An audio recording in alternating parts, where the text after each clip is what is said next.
গেল গেল broom. China এমন একটা অদ্ভুত শহর তৈরি করেছে যেটা নিয়ে পুরো বিশ্বে হইচই মেতে গেছে। কি আছে এই শহরে?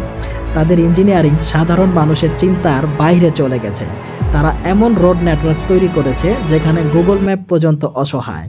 কখনো মেট্রো যাচ্ছে বিল্ডিংয়ের ভেতর দিয়ে, কখনো বা ট্রেন যাচ্ছে 350 কিলো গতিতে, কখনো বা গ্রাউন্ড ফ্লোরে দাঁড়িয়ে আপনি দেখবেন 22 তলার উপরে চলে আসছেন।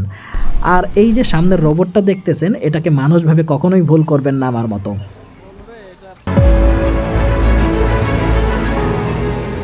তাদের এই অদ্ভুত কাণ্ড কারখানা দেখতে গুয়াংজু থেকে 350 কিলো গতিতে বেগে চলে আসলাম চংচিং।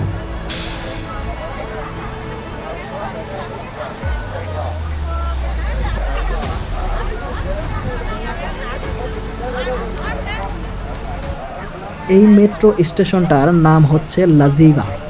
আপনারা যে কোনো জায়গা থেকে এই লাজিভা নামের মেট্রো স্টেশনে চলে আসলেই দেখবেন 2-3 মিনিট পর পর এরকম ট্রেন যাচ্ছে।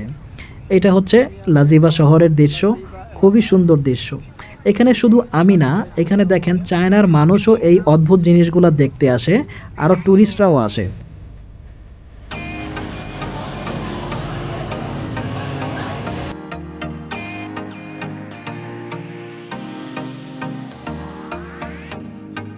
অদ্ভুত বিষয় হলো, এখানে বসে আমি নাস্তাও করেছি বিল্ডিংয়ের ভিতর, কিন্তু আমি কখনোই টের পাইনি। এই শহরের জিওগ্রাফি স্ট্রাকচার বুঝতে হলে আপনাকে সিভাথি নামে একটা রোডে যেতে হবে এবং কেবল কারে উঠতে হবে, যেটা আমি ভিডিও শেষে দেখিয়েছি। এখন আমরা যাচ্ছি চায়নার আরেকটা কাণ্ড দেখতে।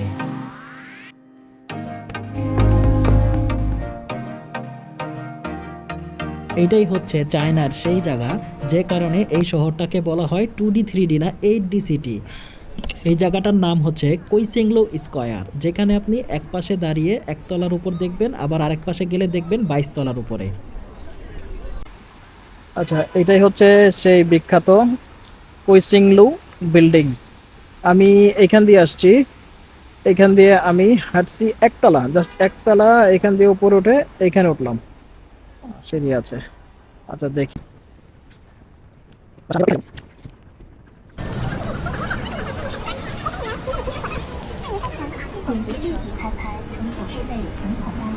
এই দেখেন আমি আছি এখন 20 তলার উপরে।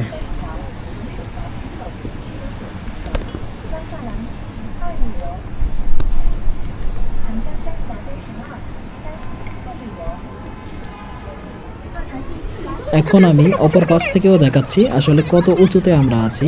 এখানে বিন্দু পরিমাণ কোনো প্রকার এডিটিং করা হয়নি। এখন আমরা আছি চংচিনের বাই স্ট্রিট ফুড নামে একটা জায়গায়, যেখানে নানান সব খাবার পাওয়া যায় এবং এখানে চায়নার আরেকটা অদ্ভুত কর্মকাণ্ড রয়েছে, সেটা আমি দেখাচ্ছি, ভিডিওটা দেখতে থাকেন।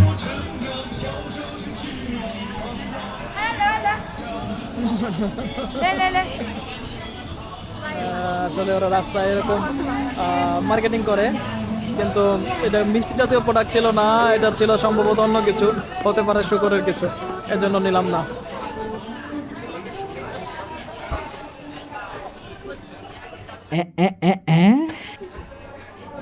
Oh my God, এটা দেখতে দেখেন একদম মানুষের মতো, দেখেন।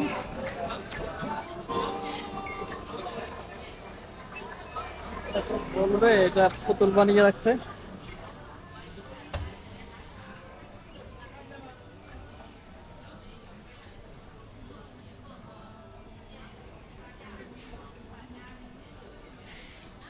এগুলো হচ্ছে র্যাবিট, খরগোশের মাংস।